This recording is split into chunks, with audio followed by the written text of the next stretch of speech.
Hello everyone and welcome back to Lucky Loaders 15, where I'll be giving you 3 of my best tips for tomorrow's racing. Now before we get stuck into that, just quickly want to apologise for not doing a video on today's racing. Unfortunately I just didn't have time on Sunday evening to record, and that's why there was no video today, so apologies for that. Also as well, I should say that the results for November are now in, as we'll be entering a new month tomorrow, and unfortunately we did encounter a small loss for November. We started the month quite well, but then our form did dip in the last week or so. It was quite a disappointing week last week. We had a few near misses and a few disappointing days.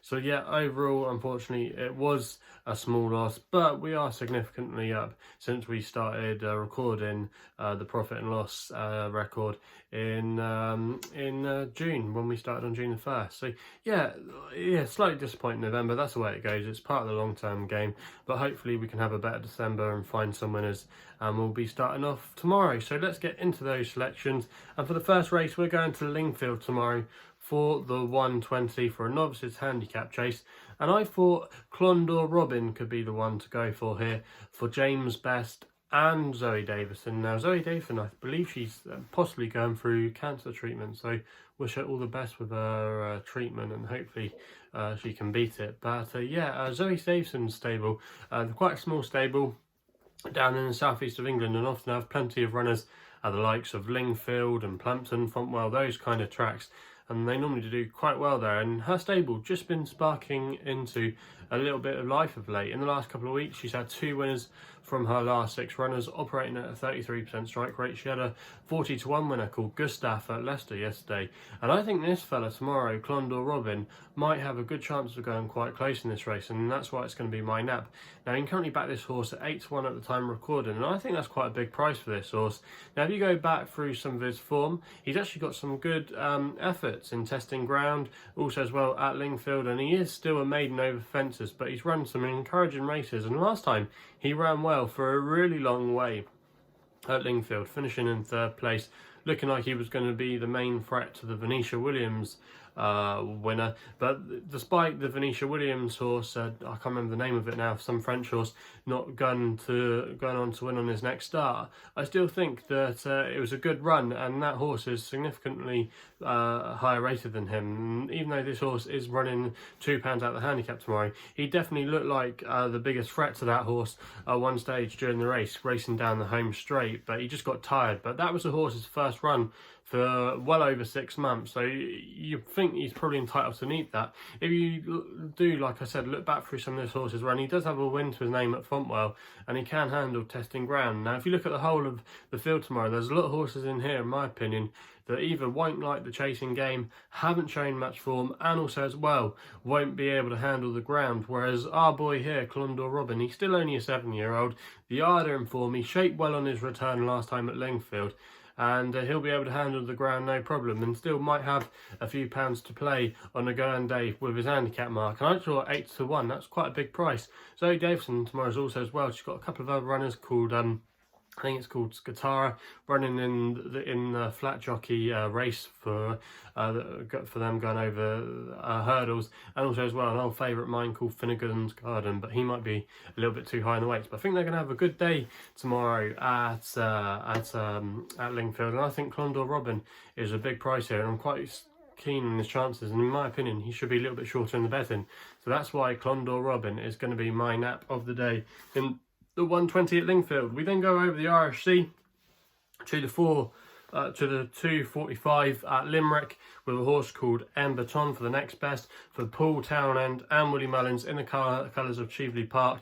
Now, this horse is currently 6-4 at the time of recording, and is going to be making his hurdle debut tomorrow for Willie Mullins. Now he has raced over hurdles before, but not since being with Mullins. He finished 2nd on one of his starts over there. I think it was at Auteuil, and that actually wasn't a bad race for the grade. And he was brought over to Ireland last year, where he ran in a couple of bumpers, and he didn't run too badly, and the form of those bumpers haven't worked out too badly either. But I think going back over obstacles is where we're going to see this horse to really good effect, and I think you can probably put a line for his bumper runs, and don't read them too much into them. I think tomorrow the ground, and also as well going back over hurdles, is definitely going to suit this horse. Now if we look at the opposition, the main threat on paper looks the Jigginstown horse, but his jumping really did lack quite a lot of fluency, I thought, on his debut, and I would be a little bit worried about that. And a couple of others in here either have to give away weight or they might not like the conditions, where I just thought on Beton, he does look obvious on paper. I just thought there was lots to like about him running a good race tomorrow.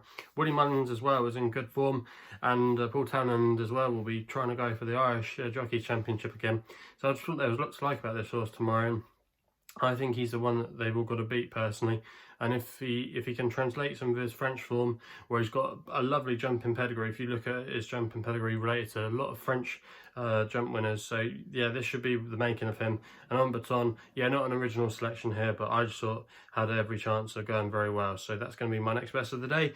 In the 740 at Wolves, we go to the British Lion as the long shot of the day for Charlie Bennett and Alexandra Dunn. Currently back this horse at 14 to 1, and I'm going to recommend an each way selection where 4 places are currently available with Paddy Power, Betfair and Skybet. And I thought this horse showed a bit more of an encouraging run last time out when finishing 6th at Wolverhampton. Now, I think, like I said, it was better than the bare results suggested. And even though Holly Doyle was put that day, and she is going to be chopping to a changing over to a Tony Carroll horse tomorrow, I thought this horse actually, like I said, ran a lot better than people gave him credit for. He was there at one point making a big move, but then just lacked the turn of gear to go with some of his other rivals. Now that was only his second run back after quite a long break. He'd been away for quite some time, not been seen in the summer, but he's obviously an all-weather specialist. All his best form has come on the all-weather. In fact, his last win actually came off a mark of 68 nearly 2 years ago when he was trained by Mark Johnston. But ever since then, he has been on a downward spiral, and I think now he's down to a workable mark in the high 40s. He's rated 49.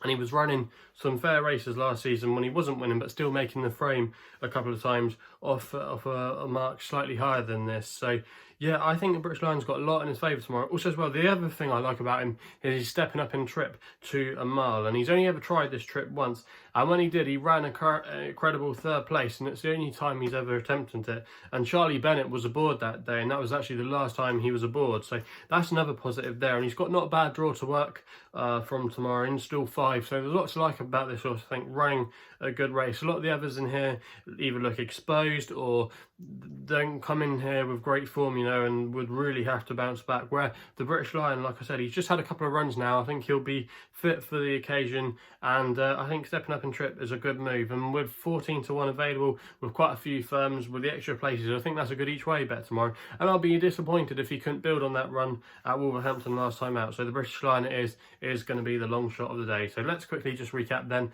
In the 120 at Lingfield, Clondaw Robin is a nap at 8 to 1, win only. In the 245 at Limerick, on Beton, 6 to 4, win only. And then in the 730 at Wolves is long shot of the day, the British Lion, 14 to 1 each way. 4 places, Skybet, Paddy Power and Betfair. So if you haven't done so already, please make sure you hit the thumbs up button if you're enjoying these videos. Also as well, if you haven't done so already, please remember to hit the subscribe button. Really appreciate all the support you give me. If you want to follow me on Twitter, my handle is @LuckyLoader15. And if you want to find out a bit more about myself, my website is www.chrisloaderracing.co.uk. So please game responsibly. Hopefully we can have some winners tomorrow, and we'll be seeing you soon.